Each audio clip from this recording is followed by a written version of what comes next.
Before we get into the video, could everyone please subscribe to my channel? Thank you so much. It was nearly dusk when the phone rang, slicing through the quiet rhythm of my evening. I was folding towels in the laundry room, the soft hum of the dryer masking the first few rings.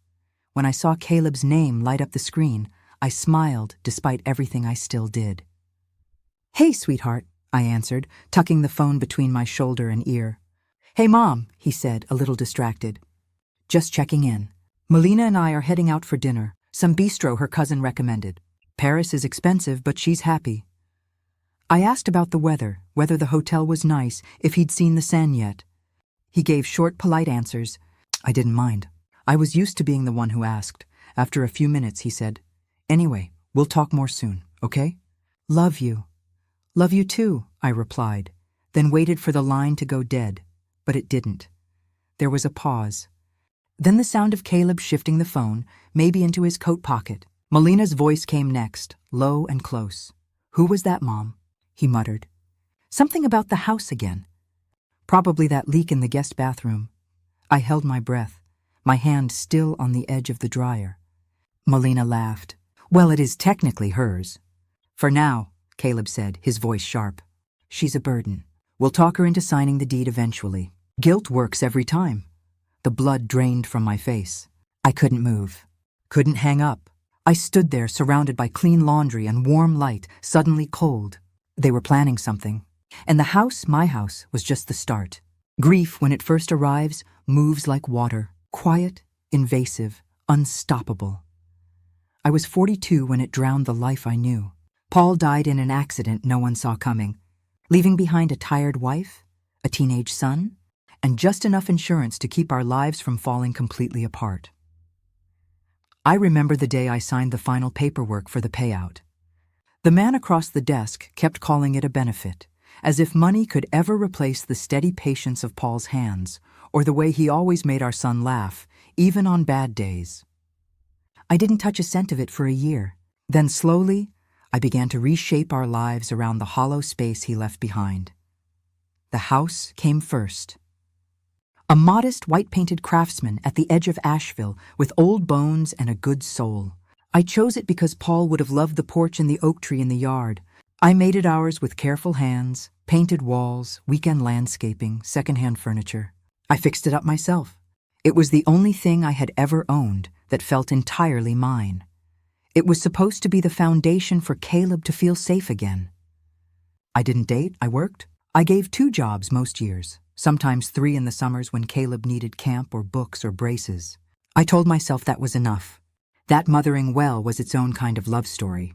When he got into Columbia, I cried in the parking lot of the diner I waitressed at. The scholarship wasn't full, but we figured it out.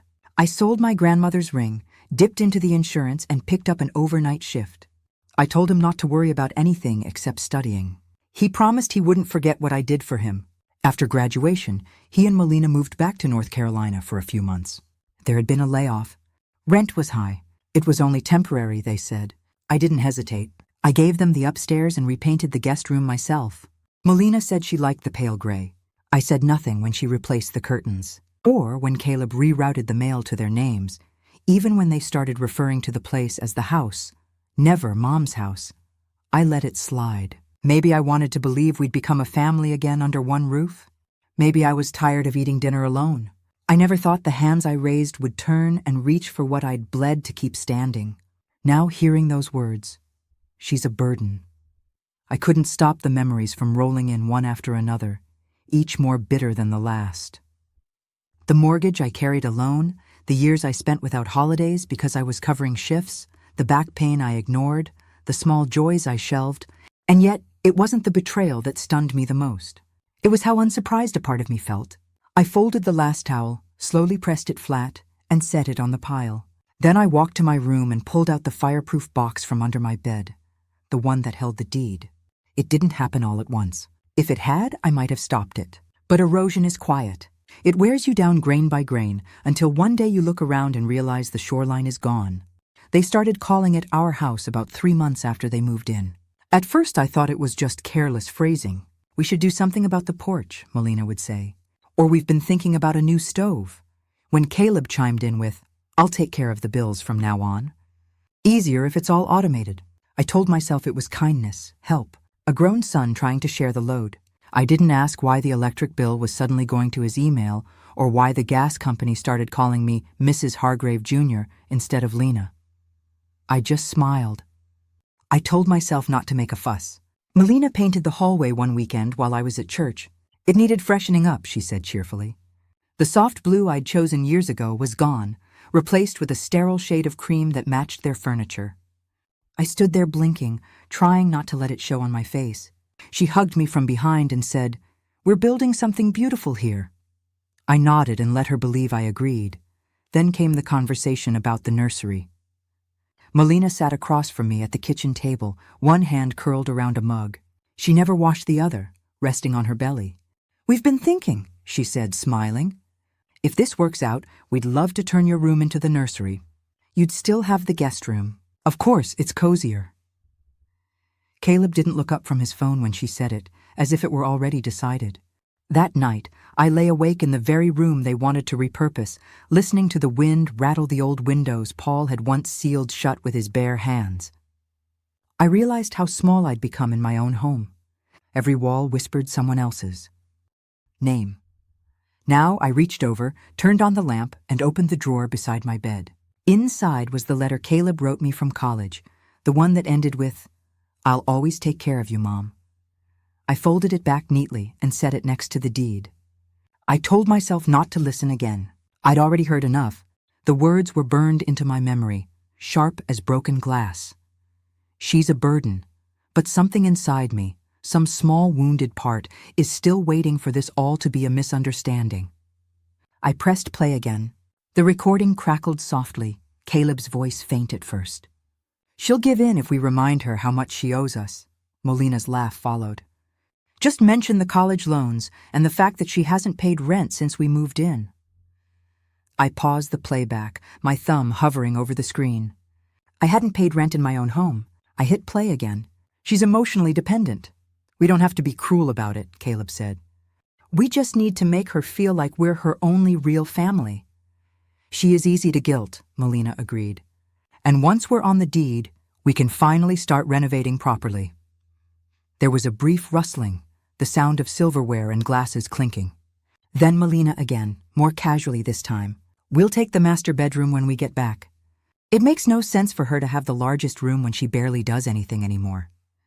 That one hit harder than the rest. I paused. The recording closed my eyes and for a moment let the silence fill the room. They had been sitting in some Paris cafe, dining on food I paid for, planning how to edge me out of the life I'd built for all of us. I pressed play once more. "She doesn't even realize how close we are to just taking over everything," Caleb said. "And if she pushes back, we remind her about retirement homes, about health care. The woman's not getting younger. Possession is 9/10 of the law," Melina said lightly. "We've been living there for years. If we had to fight it, I'm sure some judge would sympathize." They laughed. It was the sound I used to love, the one I'd strained to hear from the kitchen as a young mother just trying to make dinner and keep him smiling. Now it made my stomach turn. I hit record on my phone and saved everything. That night I didn't sleep. I sat at the kitchen table with every light off, my hands wrapped around a cold mug of tea I'd forgotten to drink. Every corner of the house seemed to echo back. Something I'd given a birthday party in the living room.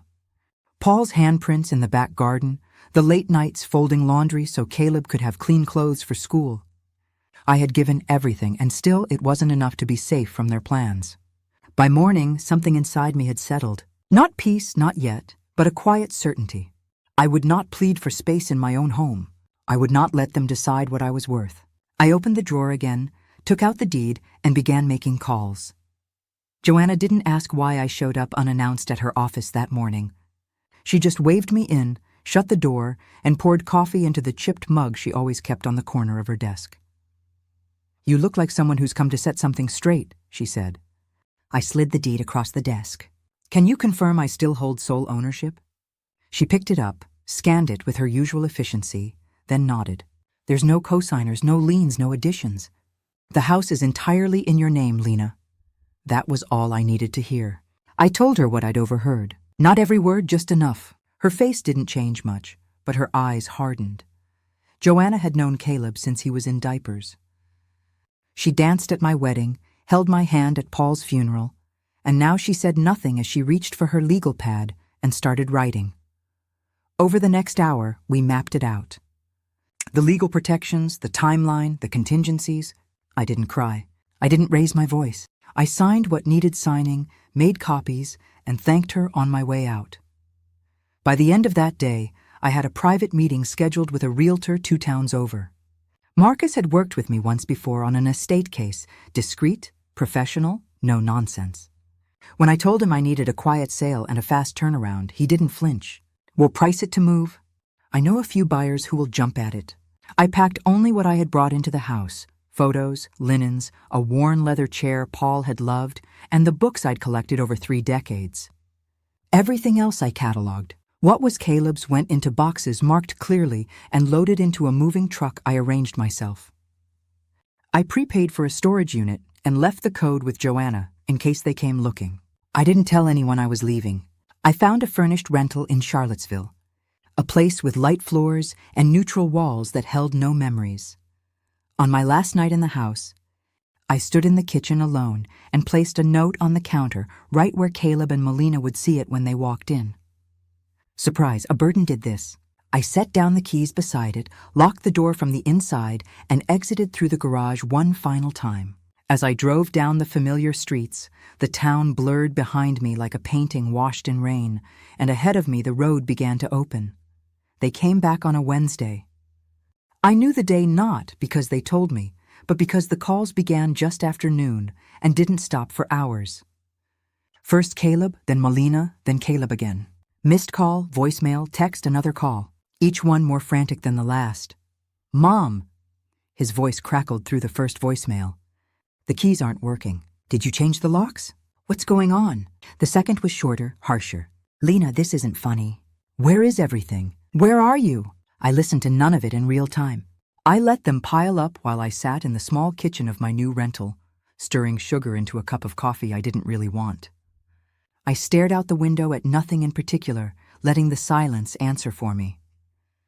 By early evening, their panic had shifted tone. Melina's voice filled one message, syrupy, sweet, but sharp underneath.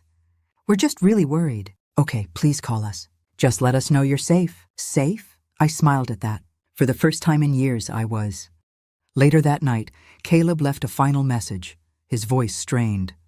"We found the note. I don't know what you think you heard, but you've made a huge mistake. This is our home too, and you had no right, none, to sell it. We're talking to a lawyer. You've really done it this time." I saved that one too. I didn't respond.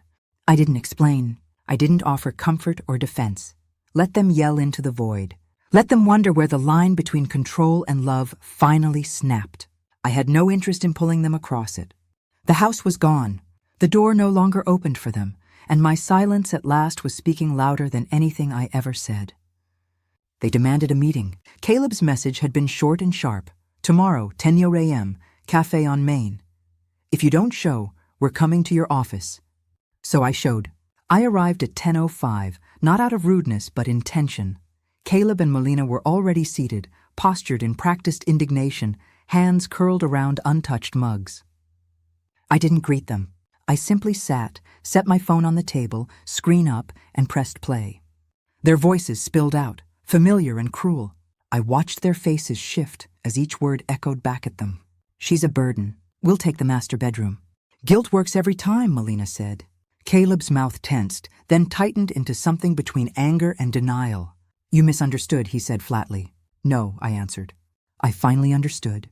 Melina leaned forward, her voice soft and cutting. "You blindsided us. You sold our home out from under us." "It was never yours," I said calmly. "It was mine, paid for, maintained, protected," Caleb scoffed. "After everything we've done for you," I met his eyes and didn't look away. "Yes, and you taught me exactly what not to become." They didn't know what to do with that. I didn't give them time to recover. There will be no money, no access to my accounts, no forwarding address, no second chances. Melina opened her mouth, closed it again. Caleb's fists clenched on the table, knuckles white. "I'm your son," he said finally, like the title alone should mean something. "And I was your mother," I said quietly, "not your asset." For a long moment we sat in the silence. Neither of them had ever learned to live inside. I stood, slid a small envelope across the table with the storage unit details, and turned to leave. Behind me, neither of them called my name. The quiet in my new apartment felt different. It wasn't the aching kind I used to fill with other people's needs. It was soft, whole. I wasn't waiting for someone to knock or call or ask for something they'd already decided I owed them. I made tea in the mornings. Real tea, not the half-cold cups I used to forget on the counter. I sat by the window, watched the birds on the ledge read entire chapters without interruption. Some days I didn't speak to anyone, and I liked it that way, but I didn't disappear. After a few weeks, I found a small community center nearby that hosted weekly grief and boundary-setting groups. It felt strange at first, sitting in a circle of strangers and saying my name aloud like I was starting over, but that's exactly what I was doing. I wasn't there to talk about Caleb, not directly. I was there to talk about the quiet ways we lose ourselves when we're too busy caring for everyone else. I met women who'd been through worse and others who were just learning how to say no for the first time. We didn't fix each other. We listened. That was enough. One evening after the group, a woman named Sabria pulled me aside. She ran a shelter for single mothers on the edge of town. "We could use someone like you," she said. Not to preach, just to sit with them, tell the truth. So I started showing up once a week at first, then more. I sat on worn couches with young mothers who had no one left to believe in them. I listened to their stories. I told them some of mine. Not the bitter parts, just the parts that reminded them they weren't alone. I didn't tell them what to do. I let them decide that for themselves. And one afternoon, walking home with the chill of early fall in the air, I realized I hadn't thought about Caleb in days.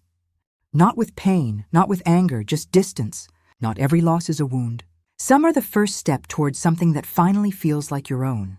A year passed in the quietest way. No dramatic changes, no declarations, just steady days, honest, unspectacular mind. The date snuck up on me. I only realized it was the anniversary when I saw the first yellow leaf fall outside my window. Autumn had always been Paul's favorite season. Caleb's too when he was little. I used to rake leaves into piles just so he could jump into them laughing. I made myself tea and sat at the kitchen table with my journal. No one expected anything from me that day. No calls, no demands. I opened to a blank page and wrote a letter. Not to Caleb, not to anyone else, just to me. You were never a burden. You were the foundation. You were the one who kept it all from falling apart. You carried what no one saw and gave more than anyone ever gave back. And when they tried to reduce you to your usefulness, you chose to walk away. That wasn't cruelty. It was clarity. I signed it. No flourish, no apology. Later, I took a walk. I didn't mean to go near the old neighborhood, but my feet found their way without asking. When I reached the street, I slowed not to look back, but to pass through. The house stood there, familiar but distant. Someone had painted the door. The porch was clean. It didn't hurt the way I thought it might. I didn't linger. I didn't hope for anyone to look out the window. I just kept walking. I didn't lose my son. That truth settled in slowly without bitterness. I lost the version of him I wanted to believe in. The boy who would never turn away from me. The man who would remember the hands that built his world. What I let go of wasn't a child. It was the illusion that he saw me, and what I found in the space left behind was